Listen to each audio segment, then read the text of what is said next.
This is the MyHeart.net podcast. This show is produced by Dr. Philip Johnson in conjunction with VitalEngine.com. Please welcome your host, Dr. Alain Bouchard of Cardiology Specialists of Birmingham, Alabama, at St. Vincent's Medical Center, part of Ascension. Today, our podcast, we're going to discuss bicuspid aortic valve disease. And with us today, we have a good friend of mine, Dr. Kyle Eudailey, assistant professor of surgery at the University of Alabama in Birmingham. And Kyle is an up-and-coming, surgeon, but already very successful, has treated a lot of my patients with aortic disease, and sometimes pretty late at night, on Friday night, helping my patients. So Kyle, thank you very much for both taking care of our patient as well as agreeing to do this podcast with us with MyHeart.net today. Absolutely. It's a pleasure to be here. Thank you, Dr. Bouchard. Thanks. Such an esteemed interviewer here. I'm a little anxious to be interviewed by you about this. Well, listen, we know that bicuspid aortic valve disease is the most common congenital heart defect, and it represents the coexistent aspect of a genetic disorder of the aorta and the cardiac development. And a good way to remember the facts about bicuspid aortic valve disease is to think of the number 2. And obviously, we're talking about an aortic valve with 2 leaflets that is affecting up to 2% of the population with a male to female ratio of 2:1. There may be a second person in your family that can be affected. A second non-valvular finding, mostly the aorta, is actually present in 1 out of 2 patients. And very often, bicuspid aortic valve disease has a bimodal presentation. It can present either as a narrowing of the valve or aortic stenosis or leakage of the valve. There's 2 types of treatment. It can be a surgical or a non-surgical, such as the TAVR, and we'll talk about all this. And if you decide to have surgery, well, there can be 2 types of valve, a mechanical or a bioprosthetic valve. So there's a lot of 2s, but there's a lot more to it than this, isn't it, Kyle? I think that's an amazing summary. We might be done after that. Kyle, why don't you tell us a little bit more about Sure. the bicuspid aortic valve disease? So, I think you really hit the nail on the head. For everybody who does not know, the aortic valve, it's the last valve to leave the heart. All of your blood flows to this valve, and leaving the left side of the heart. And 98% of the population, as you mentioned, has a tri-leaflet or 3 cusps. And if you're looking at this valve sort of on FOSS, it looks like a peace sign or a Mercedes-Benz sign where you have 3 leaflets kind of coming together in the middle. And if you look at it from the side, it almost looks as if like you have 2 hands kind of praying where everything comes together. And so, this is the normal structure and function of the aortic valve. The aortic valve also happens to be intimately attached to the aortic root and also the ascending aorta. And so the aortic valve apparatus is really a kind of 3D structure that involves the aortic root and also the ascending aorta. And so that's why, as you mentioned, that sometimes it actually involves disease that doesn't just affect the valve, but also affects the aorta, which is obviously the largest blood vessel in your body. So people who have bicuspid valves have 2 leaflets instead of 3. And actually there's 3 flavors of bicuspid valves. So this is maybe a 3 instead of a 2. One of the few times it's going to be this way in this talk. But really, the way we define the valve is based upon how the leaflets look, or really the leaflet morphology. So the vast majority of patients fall under this basically fused leaflet type of morphology. And what that looks like is really just imagine if you fused one of the commissures between the leaflets. So the tri-leaflet aortic valve has a left, right, and non-commissure leaflet. And so the most common bicuspid valve, which actually represents close to about 80% of people, depends on what study you look at, is a simple fusion of the left and right leaflet. And so really, instead of this sort of Mercedes-Benz sign or peace sign, you end up with kind of just a two halves or 2/3 of those lines, and you just end up with a valve that opens not completely, but still functions actually relatively well. In order to sort of really classify this, we have a more specific classification system that surgery uses. That's called the Sievers classification, and that comes in 0, 1, and 2. And so the most common bicuspid valve that you see, the one that I was mentioning with the fusion of the left and right leaflets, that's a Sievers type 1. And so again, vast majority of people have what we call a Sievers type 1 bicuspid valve, and you have a fused leaflet. These people tend to, a lot of people don't know they have bicuspid valve. And as you noted, the sort of natural history is very different depending on a lot of different things. To sort of round out the rest of bicuspid valves and the more uncommon bicuspid valves, there's really the two other types. That's Sievers type 0 and then Sievers type 2. Sievers type 2 is basically fusion of two leaflets, or two raphe, excuse me. And that's what we usually call a unicuspid valve. These people usually have sort of more aggressive aortic stenosis pathway. This is very uncommon. And then we also have Sievers type 0, which is really, imagine like a 180 degree, two equal leaflets, 180 degrees and 180 degrees. The question, as you said, in terms of how prevalent, 2% of the population, that's the standard epidemiology. Actually, some studies it's a little bit less, some studies a little bit more, but 2% really is where it usually falls. For a lot of people, this is something that is a congenital cardiac anomaly, meaning that you have this from birth. So a lot of people don't find out about it until later on in life, and a lot of people live a normal life and never know they have it. But it is something that you're born with, and it's something that is kind of in your genetic coding, which this gets into another interesting aspect of how it's passed along or how people have it. But it is something to where it has to do with how the valves are developed in utero, or really in birth. And it is something that's passed down within the family. So the vast majority of bicuspid valve disease is autosomal dominant, meaning that your first order relatives most likely will have that gene. But that still only accounts for about 70% of bicuspid valve disease. So, it is genetics, but like many things in medicine, it's not all genetics. We can get into that a little bit later when we talk about some of the other aspects that come with bicuspid valve disease. But that's the sort of basics of how we define it, how we expect it in terms of where, the prevalence in the population, and then how it's passed along, amongst patients. Well, let's talk a little bit more about this anatomy, Kyle. We talk about two leaflets, but most of the time we imagine, two equal leaflet kind of opening and closing, looking like a fish mouth almost. Right. But it's not always like that. I mean, sometimes, I guess most of the time you have one leaflet that is larger than the other. And depending on their, how much calcium they have, particularly like, me, I do mostly adult cardiology. You when you have a valve that has a lot of calcium, it can be very difficult to say, is it truly a bicuspid valve or not? It can look like a tricuspid valve, but not really kind of work like one, work more like two, depending whether you have this raphe or not. Sometimes the way it's oriented, that valve, you can, have a valve that can cover two openings of the coronary arteries, the two main openings, the right and left side, versus the other one where it's kind of splits right in between. Right. So there's so much variation, and I guess it does matter of how it influences the clinical course. It probably matters a lot about also how you treat these patients, doesn't it?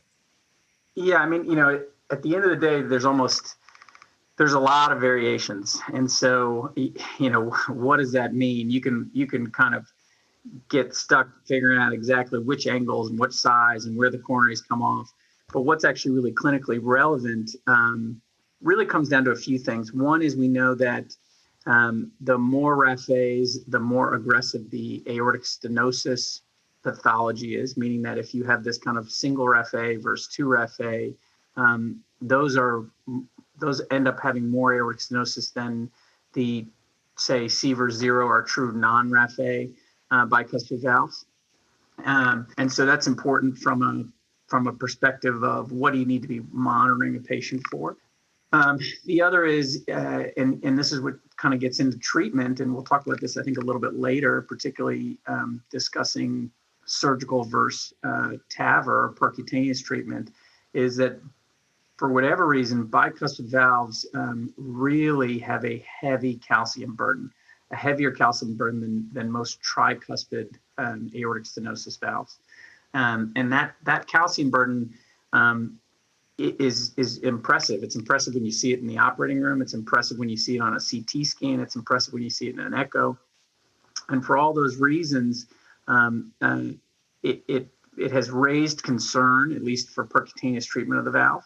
And it is something that we pay attention to, especially with preoperative imaging or preoperative sizing or even just diagnostic imaging. And it's because those valves can be very calcified. I will say also that the thicker Raphe valves, as I said, tend more towards aortic stenosis, but that's not the whole story, meaning that, as you kind of mentioned, there's this bimodal presentation of bicuspid valve disease, meaning that there is a subset of bicuspid valves that actually present with leaky valves, where they're not calcified, and actually the valves themselves are a little more lax, and they actually have more aortic regurgitation. And as you mentioned, again, it comes a little bit down to anatomy, where they actually have a one leaflet that's a little bit longer than the other, and it results in sort of a slipping of that leaflet on the other leaflet, and you end up with this eccentric regurgitation. And so that is a pathology, or really something we see in younger bicuspids, usually people in their 30s and 40s. And that is that first half of the bimodal presentation, that aortic regurgitation with the longer leaflet and the more lax valve. Whereas if you get into the 50s and 60-year-olds who have bicuspid valve disease, they typically end up with aortic stenosis or stiffening of the valves. So when we think about a congenital disease, of course, we always think about, and particularly much younger in life, we think about some of the syndromes that we have that can be associated with bicuspid, rare syndrome that we really don't see that often, like Turner syndrome or Williams. But sometimes we'll see a cohort, which right. Very frequently we'll have to think about bicuspid valve in these patients, because up to 75% of a cohort patient will have also a bicuspid valve, and not that we see cohort that frequently, where you have the narrowing of right. the descending aorta, which could lead sometimes to higher blood pressure. This is how we see them. No, and you hit the nail on the head with Turner syndrome, meaning that bicuspid valves, as you said, are highly associated, up to 75% of people with coarcts. And those are people that you actually want to be a little more aggressive about treatment of the valve, but also treatment of aortopathies in those patients, as they have much higher risks of dissections or aortic complications because of the hypertension associated with coarct disease. On top of that, there is, again, this sort of genetic component to these people, to where the aorta may not be exactly normal. And it gets into this, what you sort of were hinting at, is that there is a significant genetic component to bicuspid aortic valve disease, but it's not the typical genetics that people think of, where it's 100% 1-to-1, meaning brown eyes to brown eyes, and so there is a genetic component, but there's this incomplete penetrance, right? That's the thing to focus on. And for people who don't know what that is, incomplete penetrance basically means when you have a genetic trait that has a various phenotypic expression, meaning that it does not, what the gene says is not always identical to what the body shows or sees, meaning what the phenotype is. And so bicuspid is one of these valves, or one of these genetic disorders, where you have incomplete penetrance, meaning that there are, with some people, certain associations in terms of aneurysmal disease or other things like a coarctation, and with other people, they're not, which is kind of interesting. And it is a area that is actively studied, but very interesting in terms of, there's just a lot of unknown and a lot of genes in play, which make it more complicated. Well, to me, the association, between the aortic valve and the aorta, the ascending aorta, is very interesting. I mean, you have 50% of the patients that have this abnormality of the ascending aorta, and you kind of wonder, obviously we see a lot of patients with, narrowing of the valve, that aortic stenosis that creates this turbulence, and you have this jet, and we think this is really what contributes to this expansion of the ascending aorta, this post-stenotic dilatation. However, this is not what's going on with bicuspid aortic valve, right? I mean, is this like the Marfan? You're having this kind of connective tissue disease, and you have this kind of enlargement of the aorta, something.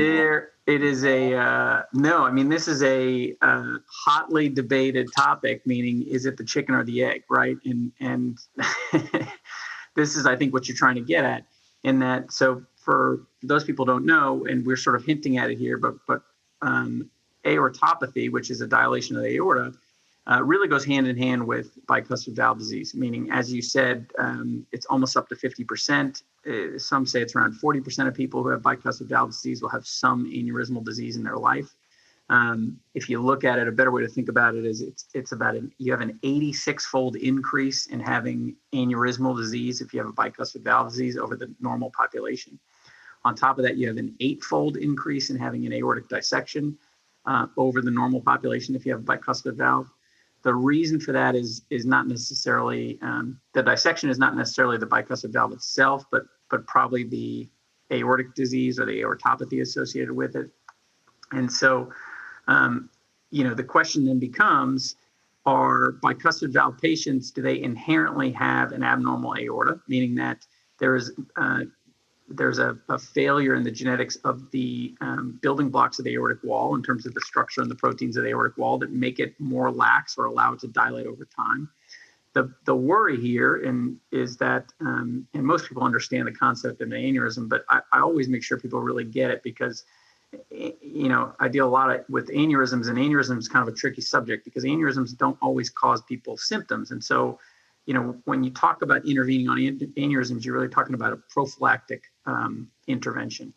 And so the concept here is that if you have an aneurysm, basically the worry is that as it gets bigger, or as an aneurysm grows, the wall of the aorta gets thinner, and then you're at higher and higher risk of having a complication, either a rupture or a tear. Okay, and the sort of fundamental concept of that is thinking about blowing up a balloon. Where you first blow up a balloon, it's hard to blow up, but then as the balloon gets bigger and bigger and bigger, it's easier and easier and easier to blow up. And it's the same way with aneurysms, meaning that as they get bigger, it's easier and easier and easier for them to blow up or to get bigger. So the question becomes, with bicuspid valves, is the aorta itself prone to growing, which there's actually a lot of evidence to suggest that. And there's actually some truly genetic aortopathies, such as you mentioned, Marfan's, familial thoracic aneurysm syndrome with certain genotypes or certain known genes, and then also particular Ehlers-Danlos with certain genes that have a higher association with bicuspid valves. Not particularly, I should correct myself there, saying that Marfan's is actually not one of it. It's more Ehlers-Danlos and familial thoracic aneurysm syndrome. But those have known genetic mutations to cause fundamental failures in sort of how the wall of an aorta is built. That's one sort of known reason for aortopathy in people with bicuspid valves. The flip side of that is that there's actually known turbulence with flow through the aortic valve, meaning that when it comes down to the sheer physics of it, is it simply the shear forces of an aortic valve that is a bicuspid? Are they so fundamentally different that over the lifespan of a patient, do they have a higher risk of aortic dilation simply because of the worsening, or just because of more turbulent flows because of the bicuspid valve? And there's actually kind of evidence on both sides of those things. And like most things in medicine that's complex, it's probably a little bit of both, meaning neither answer is completely sufficient.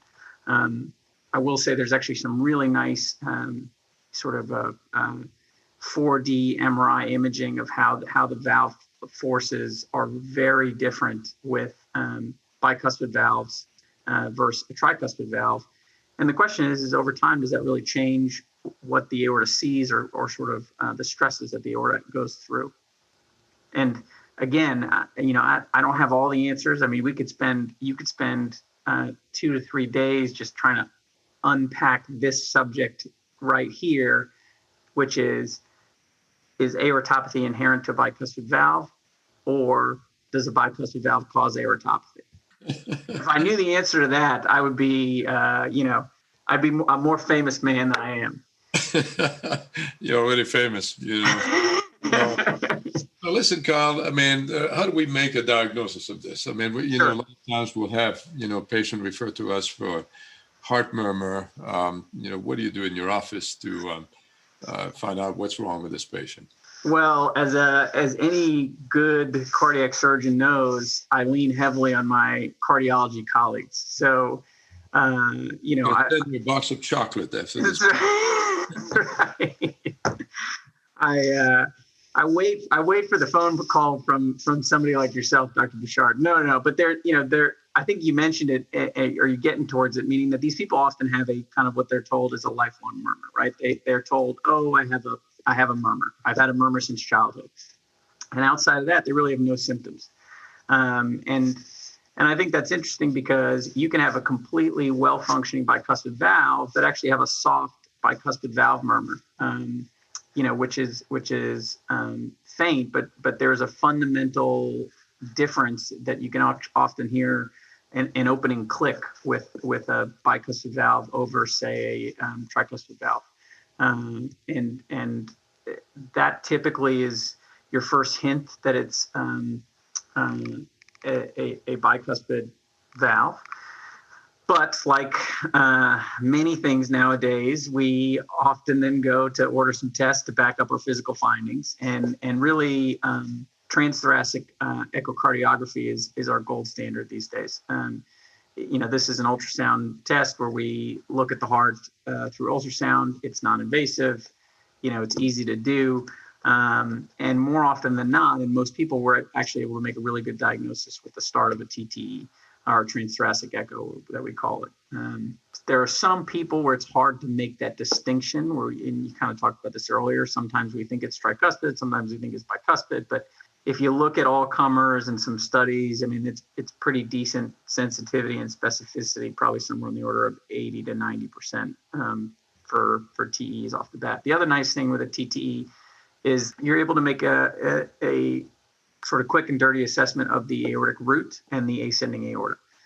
It's not the gold standard of the measurement that you're going to go by that we would consider thresholds for intervention, but it'll tell you, hey, you have a dilated aortic root or you have a dilated ascending aorta, and do I have to take the next steps in terms of imaging?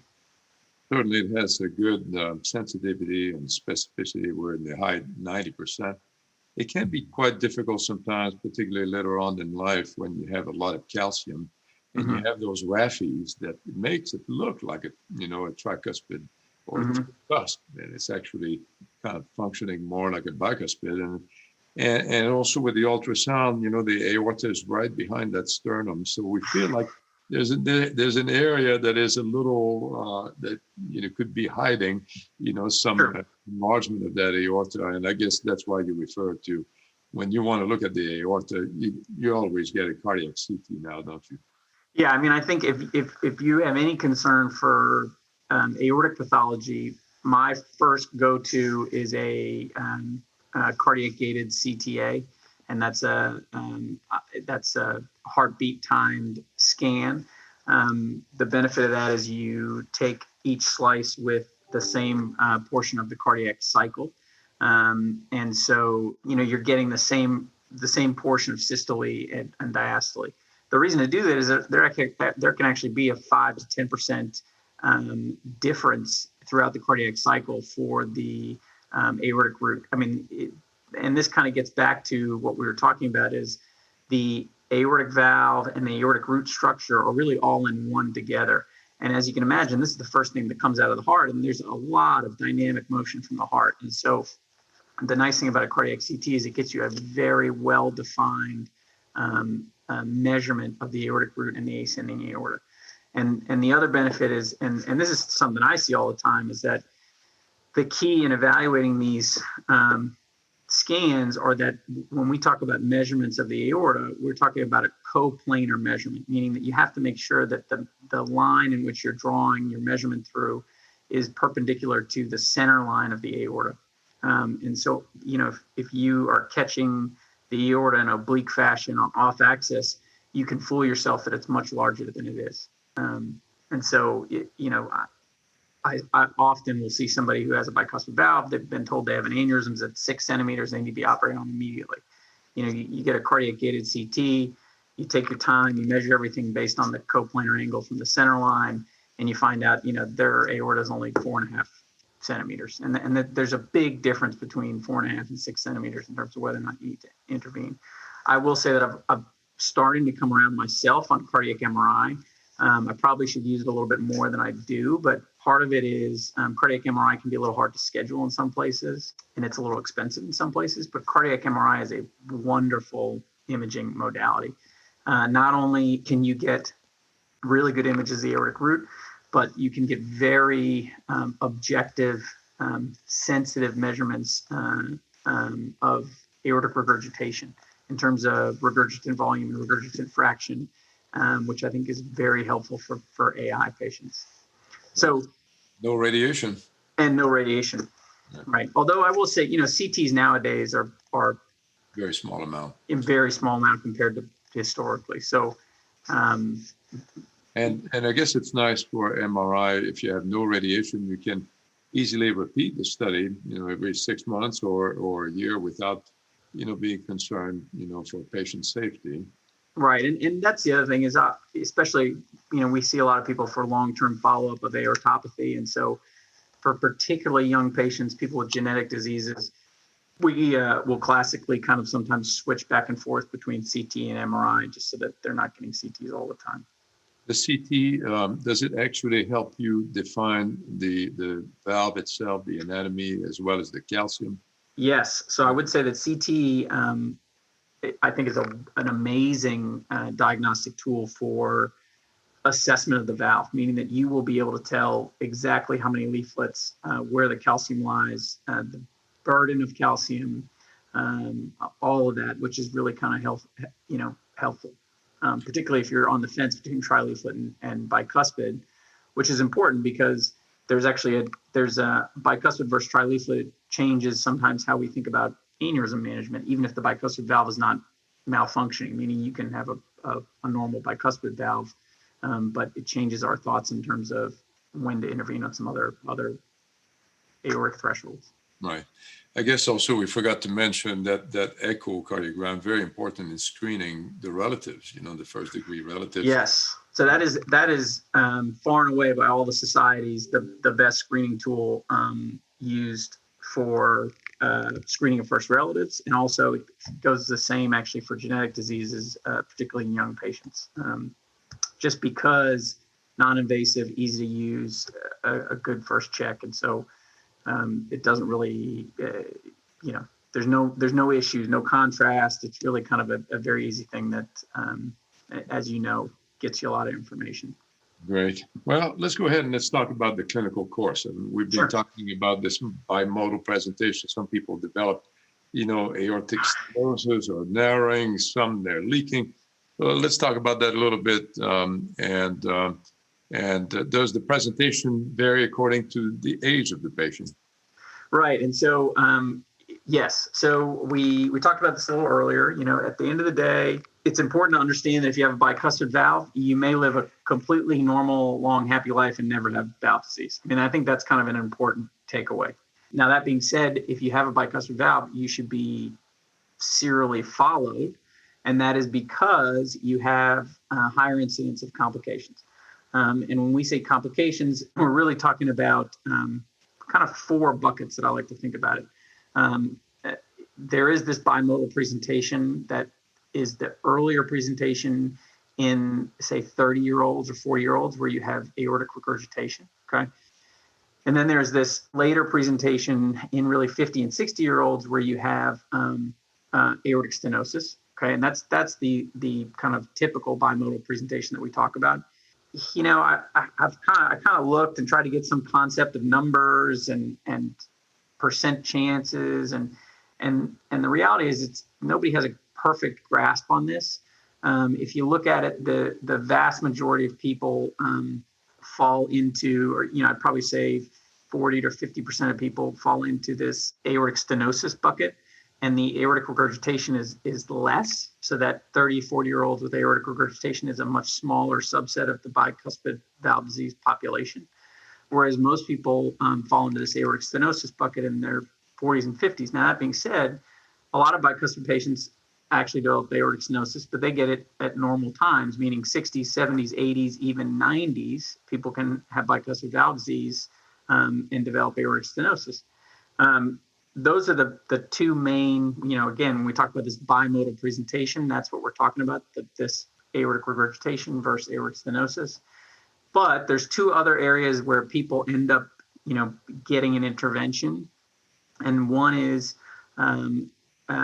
this aortopathy, where we talk about people who have, aneurysmal disease that's associated with it.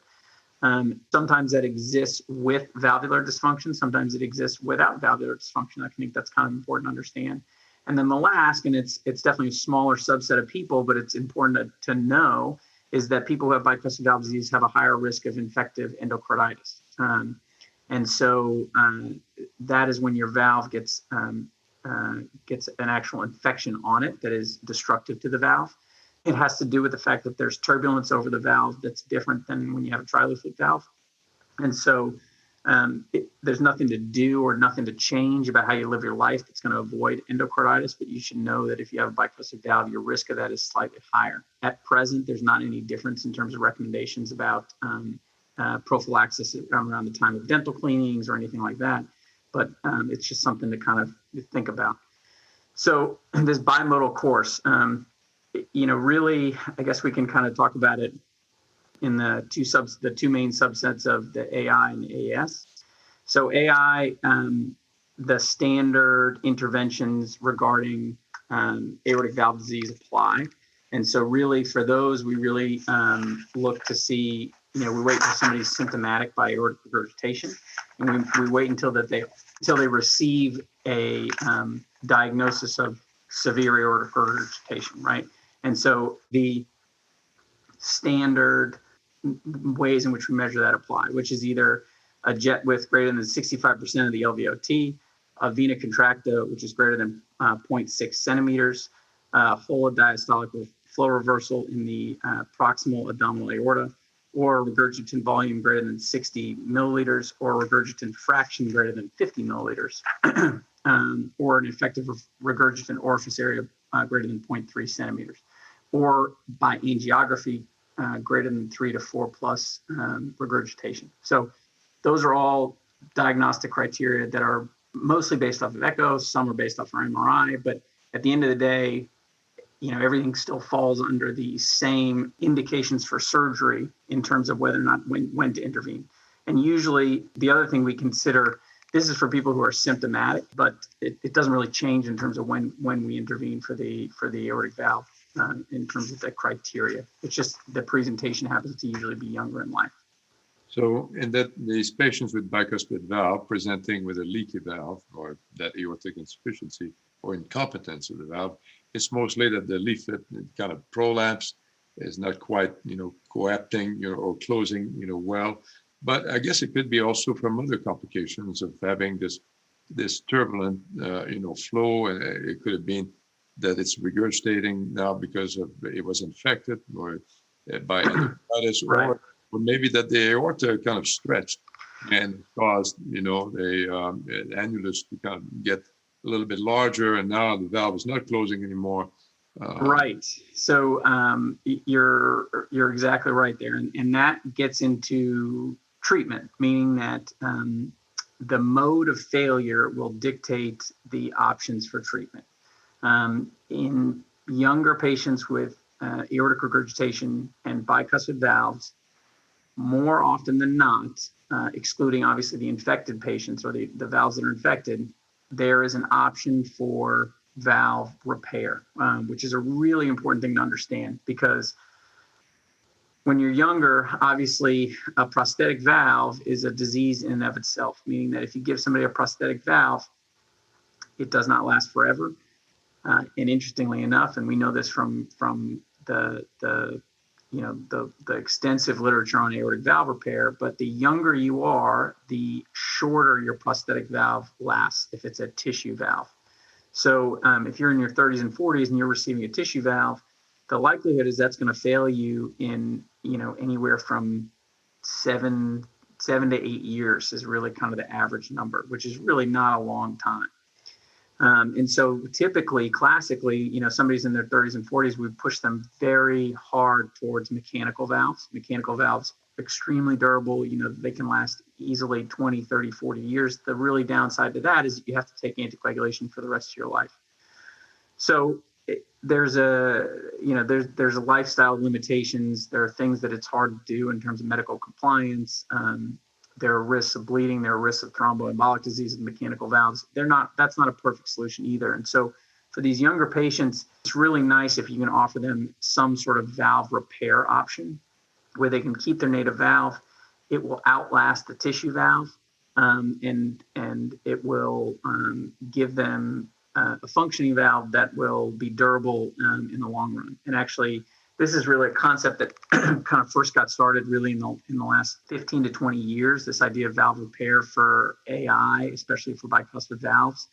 And so there's very good data to suggest, given the techniques we now know with aortic valve repair, that these repairs can last, pretty well, about 90% in a 10-year period. So they're not perfect. They need to be done well. But they are a great option, particularly for patients who really are averse to the idea of Coumadin. And so in terms of how you do it, it just completely depends on the mode of failure. And so like you said, if you have a leaflet that's longer or larger, and sometimes we see that with on the leaflet with a REF-A, you can actually excise part of the valve and tighten the valve and basically shorten what we call the free margin length of the aortic valve.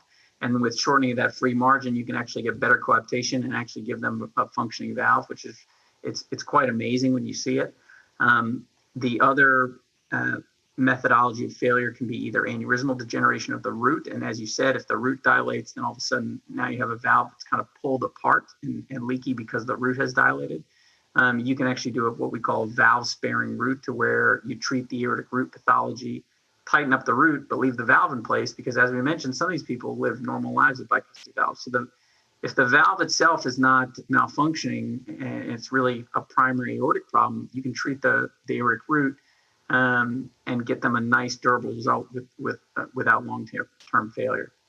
And so these people have a lot of options, and these are people that need to be seen by places where valve repair is possible. That's probably the most important thing I would say to take away from this, because it's not a practice that's done everywhere, and a lot of people will just throw the valve out, and it's akin to throwing the baby out with the bathwater, meaning that as long as there's not significant calcification burden with the valve can be saved and spared, and you can repair it for these people. Good. Well, so just to sum it up a little bit, survival is excellent. If you have a bicuspid aortic valve, is actually no difference compared to general population. If you look at studies, like I'm Canadian, so the one in Toronto, I'm going to be, favoring that one. But you look at 10-year survival is 96% if you have no symptoms. Yeah. 20-year survival is greater than 90%. Yeah. So it's obviously very good. Now, obviously, there can be that leaky valve or that valve that is insufficient, happens less than the narrowing. Maybe 10 to 20% of the time you have that leaky valve, and you can fix it, Right. repair it and try to preserve the valve. Now, so what about now the narrowing or the aortic stenosis, what we see most frequently in the adulthood? Right.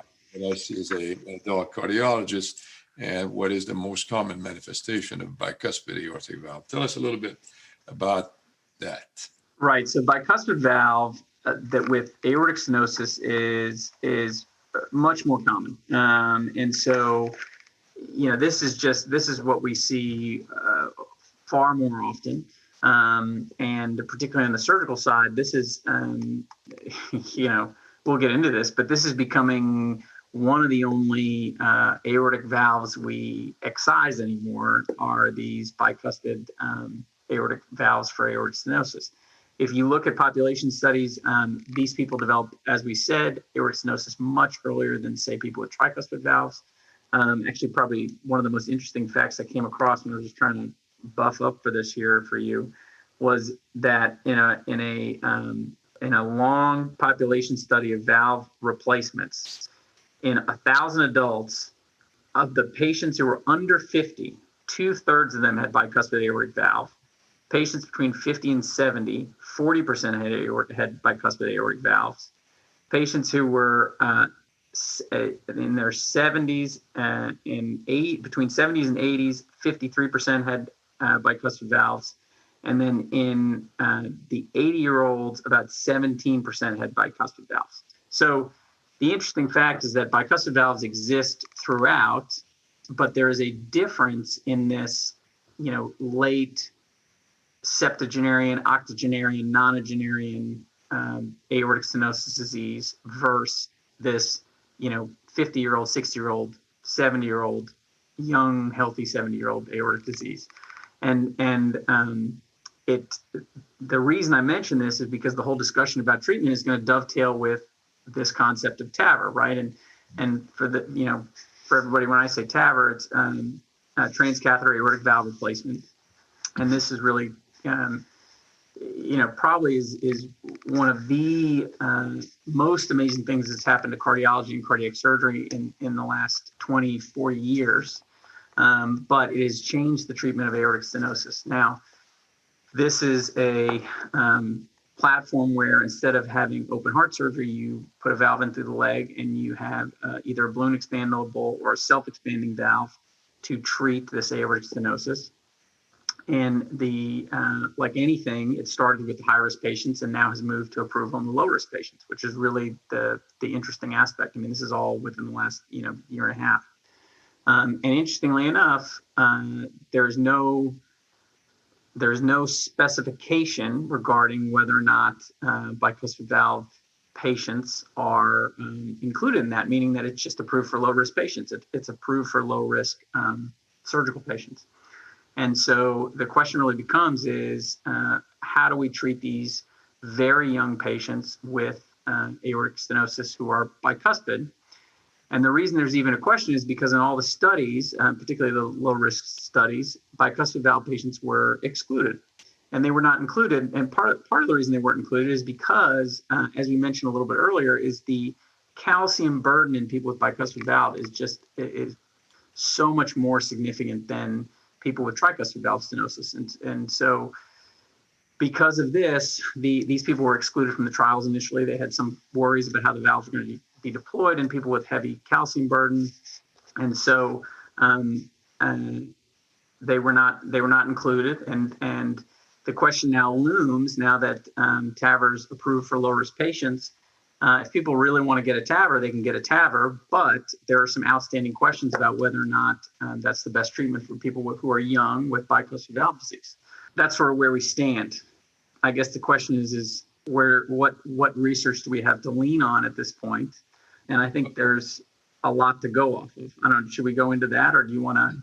Well, I think this is important. I mean, first of all, the trials that have studied TAVR have excluded patients with bicuspid aortic valve, and that's why I think we really need to be careful about disseminating this kind of mode of treatment to a group of patients that has been excluded because we don't have prospective data. Now, and I guess the reason for that is because there can be some complication if you have a lot of calcification and the valve is uneven.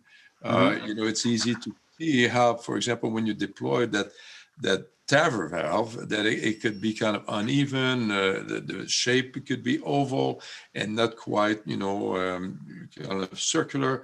With a lot of calcium, you can have some areas where the valve doesn't oppose to the wall very well, and you can have situation of leakage.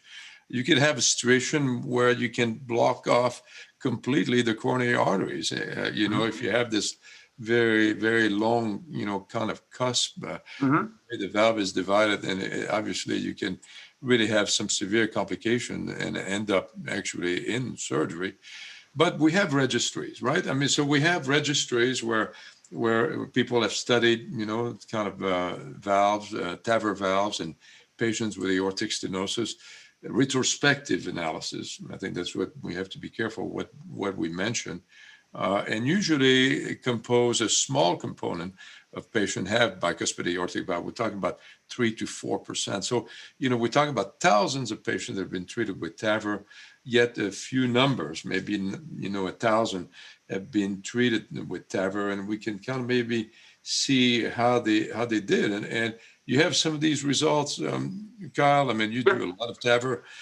What are the complications? What kind of results do you see with these valves, these TAVR valves? I mean, I can tell you this, just sort of, we can do both. I can tell you the data that guides us, and I can tell you how we run our heart team here at UAB, and I can tell you sort of our stance as a group on bicuspid valves at this time. Typically, like you said, in terms of data that guides us, we do have some registry data. There's a very good publication that was in circulation earlier this year, looking specifically at the TVT registry. What they did look at was the people who were bicuspids who were treated with TAVR, and then compared them to the tricuspid patients. Really, the only big thing that they found was there was a slightly higher incidence of moderate aortic regurgitation, and compared to the tricuspid valve patients, but no major difference in 1 year risk or stroke. The other sort of decent data that we have came out of actually the low risk Evolute study, where there was an additional bicuspid arm of that study, which was actually just recently published in JAMA, and that was from the Evolute investigators. And basically, they kind of found that the incidence of mortality and disabling stroke was very low at 30 days. They, recorded a decent device success rate. I think the only big knock on that would be that there was a very high pacemaker rate in that study, which was about 15%. But outside of that, there's not any good randomized controlled data against surgery. And unfortunately, the appetite for that study is almost nil because, as I mentioned, is the device is approved and nobody wants to really go down that road if they don't have to, because they really don't have to from a device company perspective. So the things we worry about, especially with bicuspids, and we do come across bicuspids that we do treat with TAVR if they have other high-risk features, say pulmonary disease or some other peripheral vascular disease, or even if they are young. And we've found that they do have a slightly higher risk of pacemaker, slightly higher risk of, as you mentioned, paravalvular leak. And some of that comes down to this concept of calcium burden and how the valve sits and how the valve seats. If somebody is a decent surgical candidate or a lower risk surgical candidate, we in our team group are very much on the side of bicuspid valve patients should get a valve, a surgical valve, but they should get open surgery. And part of the reason is because, especially if somebody's in their 50s or 60s, we're not sold on what that means for them long term. If they get a surgical valve, we know that they are set up for this concept of valve and valve TAVR. If you get a TAVR, are you really set up for valve and valve TAVR, TAVR and TAVR? Nobody really knows. I mean, this is the kind of unknown of these long-term data. The other thing I would say is that we also, if somebody has a bicuspid valve, we aggressively screen for any aortopathy, meaning if they have aortopathy, they also go to surgery. These people are not considered for TAVR. That's kind of our stance as a group now. There's a lot of gray area in there. And I would say that the registry data skews heavily towards intermediate and high-risk patients, meaning that these are people that, as I mentioned, there are people who are 80 years old with a bicuspid valve. In my opinion, that person should get TAVR. It's not as if I'm signing them up for surgery tomorrow, but it's it's the younger sort of people who are in their 50s and 60s that were more aggressive with surgical replacement. And part of the reason, and I think the thing that people really need to know, everybody, patients, cardiologists, surgeons, the reason that surgery is really so considered in these people is because the bar is really high. Their outcomes of surgery are fantastic. I mean, really, really fantastic. Risk of mortality under 1%, risk of stroke under 1%, risk of pacemaker around 2%, 3%.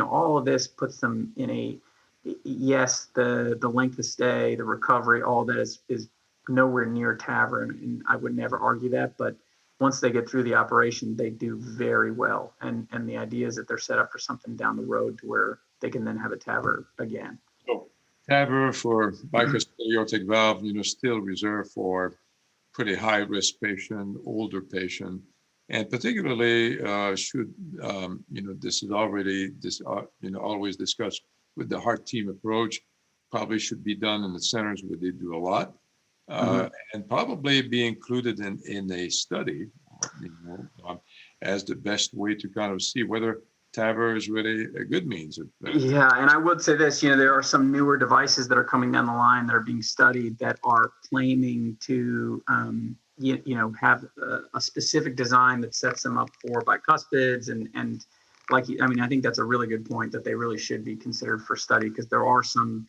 TAVR valves that are purposefully maybe designed a little bit towards the bicuspid anatomy. Let's go to surgery now, because surgery is so good, and particularly we're talking about patients in their 50s, 60s, 70s. These are young patients, by the way, and we have very young several surgical procedures to offer them. Arnold Schwarzenegger got a Ross. Yes. Can you tell us a little bit about this?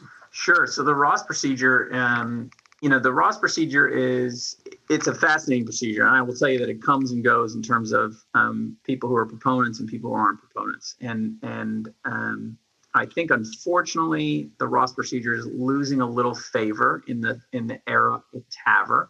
And the reason being is, the Ross procedure was very good in the pre-TAVR era. And so I guess I'll explain the Ross first. The Ross is actually a procedure for young patients who have usually bicuspid AS, you're worried about long-term prosthetic valve disease. So what we mentioned before, people who, they're a little young to put a tissue valve in. They really don't want a mechanical valve for whatever reason. And then they're also not a candidate for aortic valve repair because they have calcific disease, meaning the valve itself has decent calcium burden and is not going to do well or not be amenable to repair. So what a Ross is actually a pulmonary autograft, where you actually remove your pulmonic valve and part of the RVOT en bloc from the right side of the heart. You remove the aortic root en bloc, and then you place the pulmonic valve into the aortic valve position, reimplant the coronaries, and then you place a prosthetic valve conduit or a homograft conduit into the pulmonary position. It is a lot of surgery. It's a tour de force, I would say, but it is a great outcome when it works well. The benefit is you've given somebody a native valve in their aortic position. And again, the reason being is to avoid long-term anticoagulation with a mechanical prosthesis.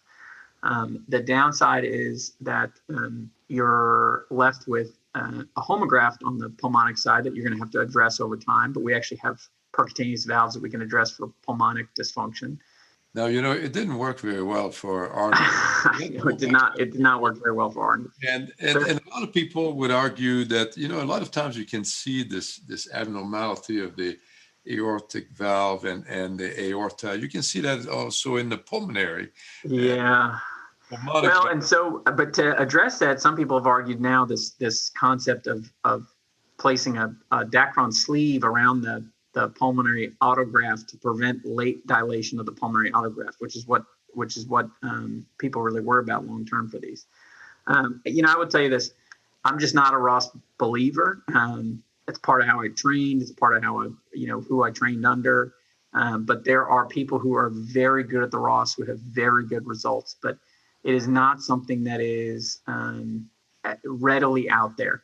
And it gets back to my point in what does it mean in this TAVR era?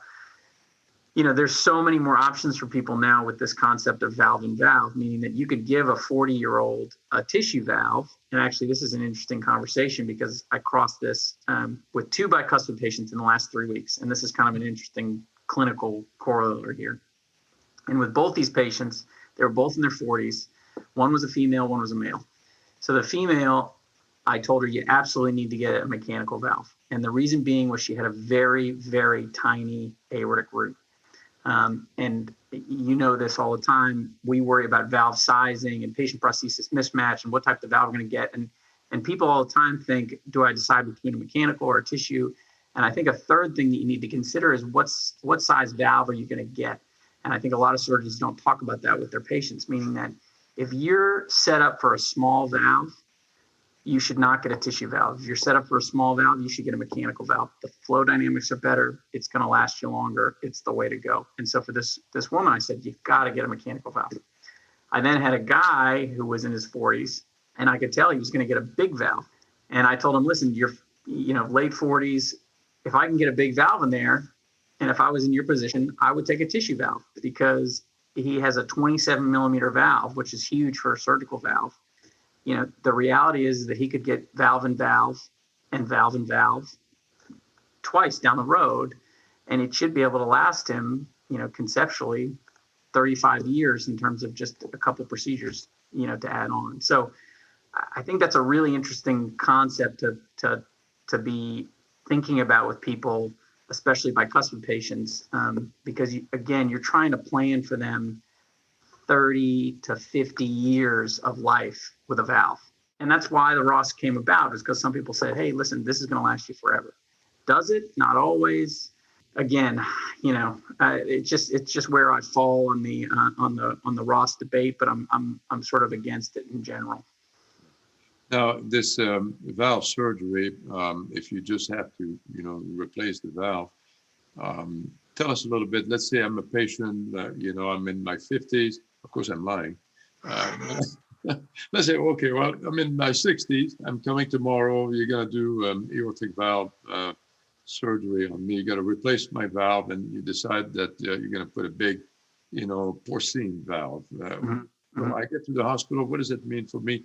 What kind of incision am I going to have? Are you going to cut me open right in the middle if I don't need a bypass? Or well, so I will say this, nowadays we're mostly bovine valves, but the data for them are a little better. I'm a promoter of bovine valves, but unless there's some religious beliefs, you can't take a bovine valve. But it depends a little on what we have to address. If we just have to address the valve, the vast majority of patients we can address with a minimally invasive approach. For the aortic valve, what that means is it's a small right anterior thoracotomy approach. So it's just in the second rib space, just off your sternum. We don't have to go through the sternum. It's usually an incision that's somewhere between 5 to 7 centimeters long.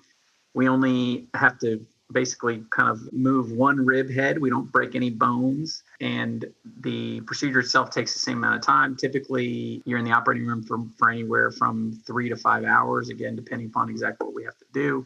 That's all in, not just the operation itself. You spend about a night in the ICU, and then typically most patients are out of the hospital somewhere between 4 to 7 days, just depending upon how their post-op course goes. They have to take it easy for a couple of weeks, but usually by 4 weeks, especially people with aortic stenosis, usually by about 3 weeks, they're really starting to feel better and they can notice the difference.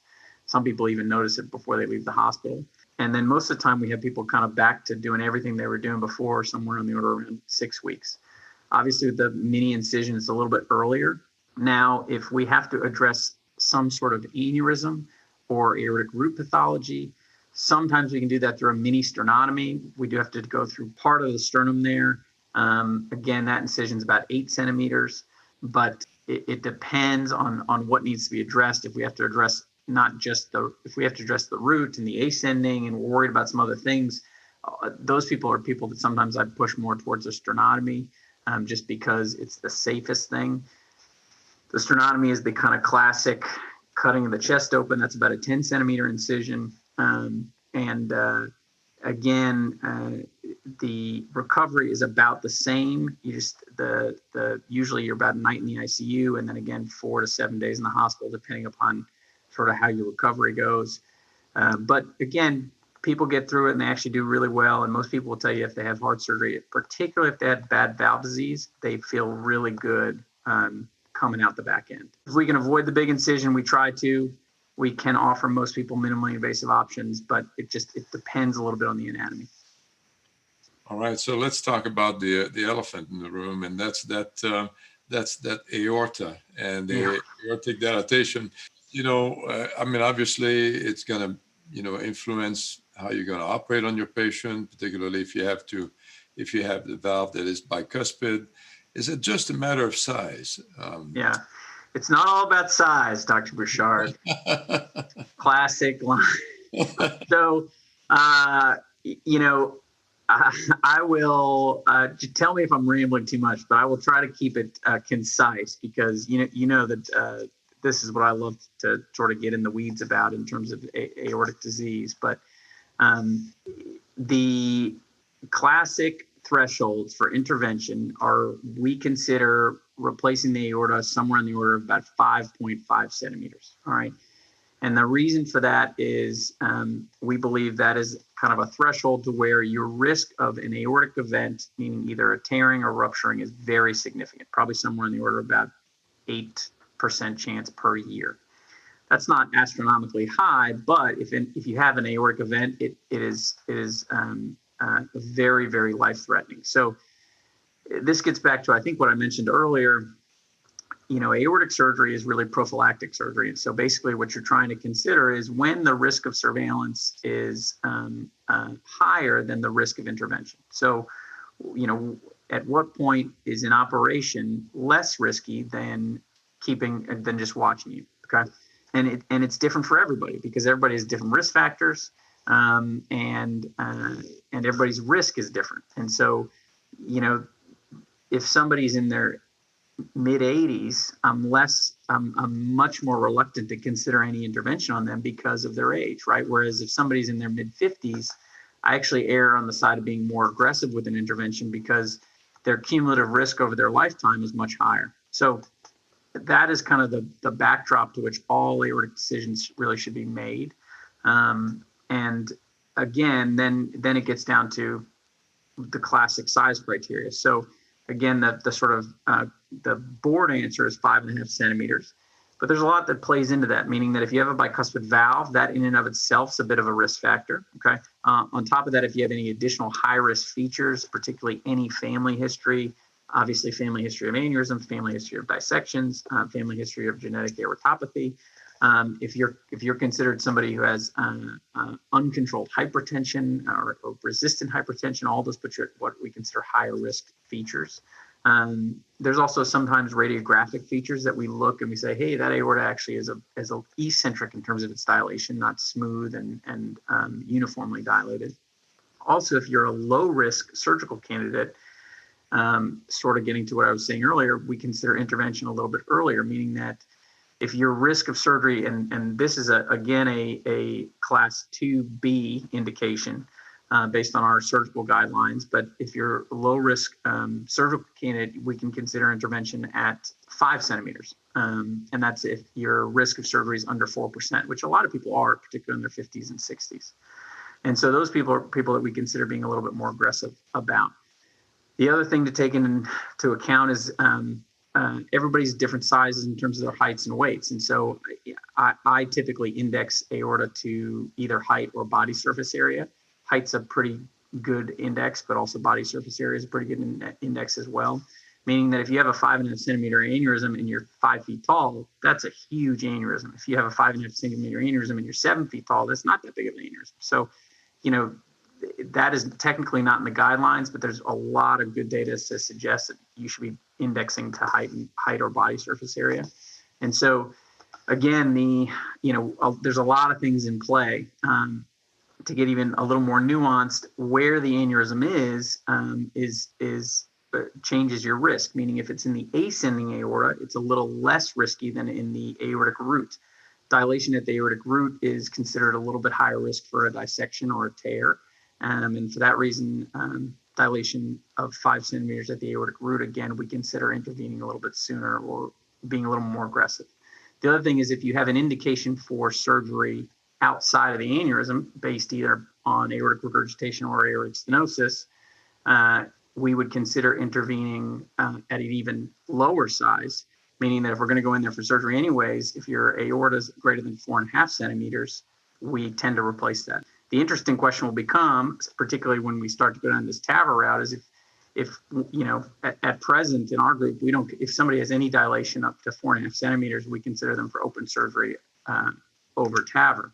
But that's based on the sort of older surgical recommendations that if they're having surgery, they get the aneurysm replaced. But now the question is, if you fix it with a TAVR, does that change their aneurysm risk over time? And nobody knows the answers to that at present. Another reason to participate in a clinical research study, to make sure you have a good follow-up and surveillance. I mean, and then it gets down to a lot of other things, even pregnancy, which we didn't talk about, but females with bicuspid aortic valves have a higher incidence of aneurysmal or aortic events in third trimester of pregnancy, meaning that if you know you have a bicuspid valve, you should be screened at the time of your pregnancy because of the risk that you can actually have aortic dilation during pregnancy or late dilation during pregnancy. Yeah, so you become really a high-risk pregnancy, and then it seems like the pregnancy seemed to trigger some reaction to this valve. They seem to progress, faster and needing more intervention after the pregnancy, don't they? Right, or possibly the aortopathy is more pronounced in the setting of the milieu that happens during pregnancy, or something gets triggered to where the aortopathy is allowed to progress. Again, that's something that's a little unknown, but this is why no matter what you do, if you're being considered for aneurysmal intervention, know that it's a very multifactorial decision, and so there's no magic calculator, there's no magic number, and so you really should be seen at a place where people are kind of making sure that they're taking care of all this or looking at all this in terms of decision making regarding when and how to intervene on an aorta, particularly if you have a bicuspid valve.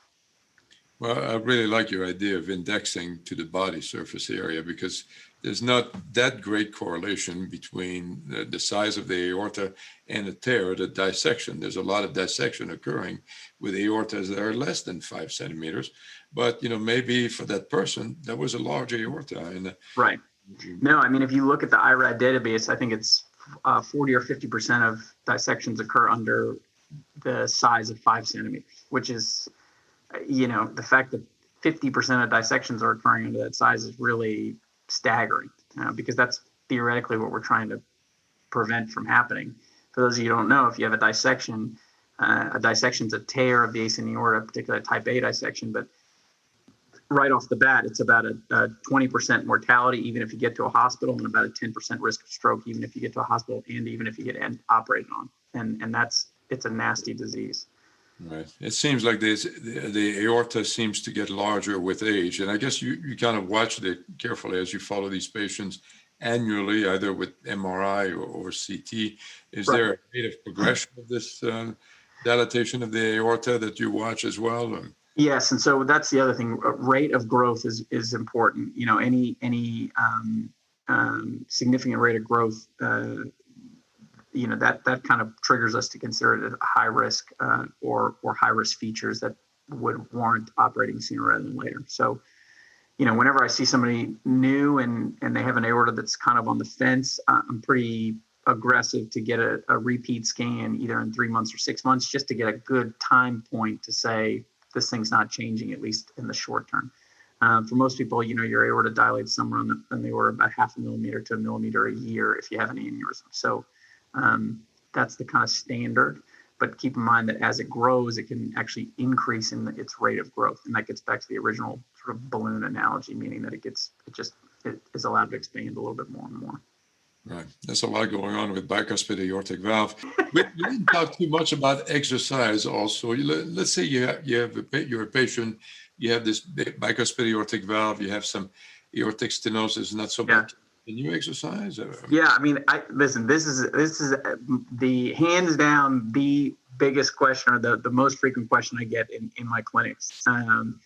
And I have trouble telling anybody to reserve their exercise, and so I'll put a caveat with that. I mean, the reality is most people, I tell them they're really free to do almost anything they want. I really encourage people to get their heart rate up. Any aerobic exercise, walking, jogging, cycling, all of that is really great. In fact, if I could get all my patients to do that, I mean, I'd probably be out of business, right? Maybe not completely, but you and I would have less business. But the one thing to really avoid, and probably the only thing to be mindful of, is you should avoid extreme strain. And so, we classically call this Valsalva maneuvers, but anything to where you're kind of bearing down, grunting, really pushing, heavy lifting. Those are Arnold was lifting weights. Exactly. Arnold was lifting weights. That might have been Arnold's problem. Arnold probably also had a history of maybe some steroid use in there that might not have helped him.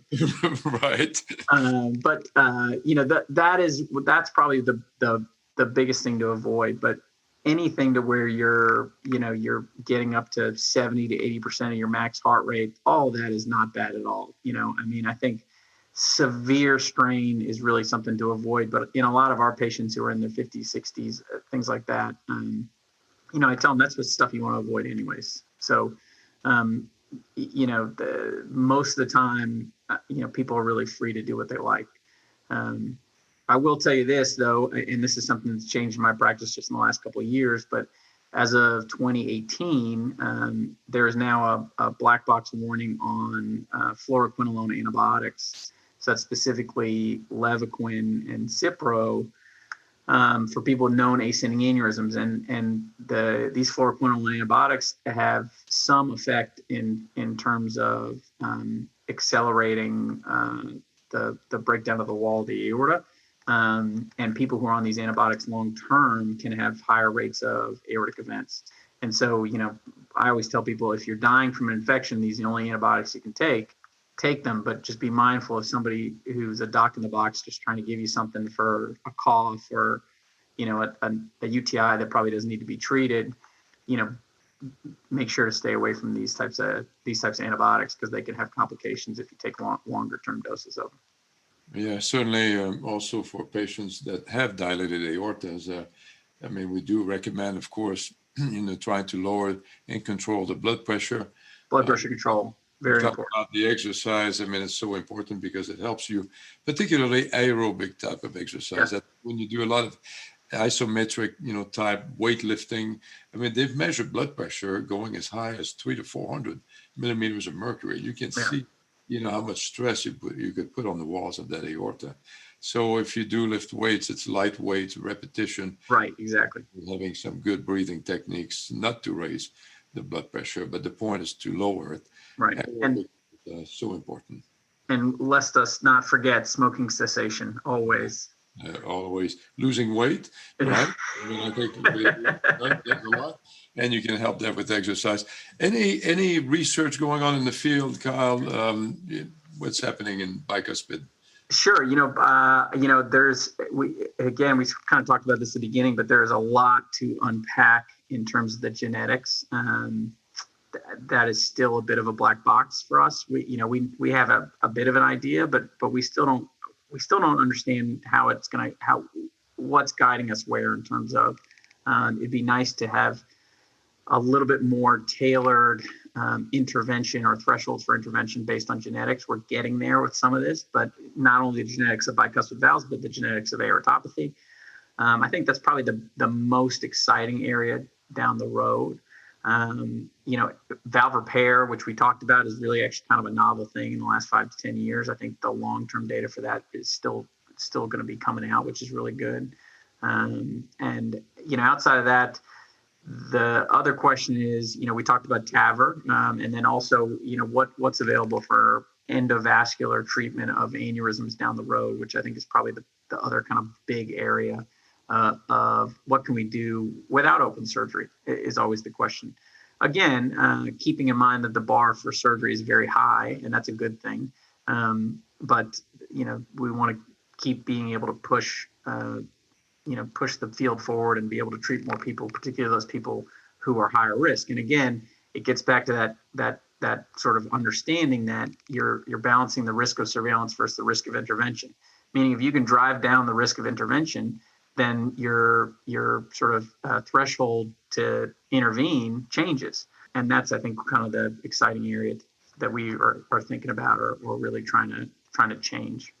Kyle, thank you so much. What an incredible, comprehensive review on bicuspid aortic valve. And I can see, I've always known you've had this very strong interest in the aorta ever since, your training in New York, and you carry that forward so elegantly. And I could see why it would lead you, to take care of patients with bicuspid, aortic valve disease. Listen, it was a true pleasure, Dr. Bouchard. Listen, I wish I could just get the opportunity to hang out with you more often. What do we get to talk about next? Let's not do something heart related. Let's do something else. Eudailey at the University of Alabama Birmingham. Thank you very much. Appreciate your help. My pleasure. My pleasure, Dr. Bouchard. To learn more from our team of cardiologists, please visit us at MyHeart.net. You can also follow us on social media by searching MyHeart.net on Facebook and Twitter. And be sure to subscribe to this podcast so you don't miss our next episode.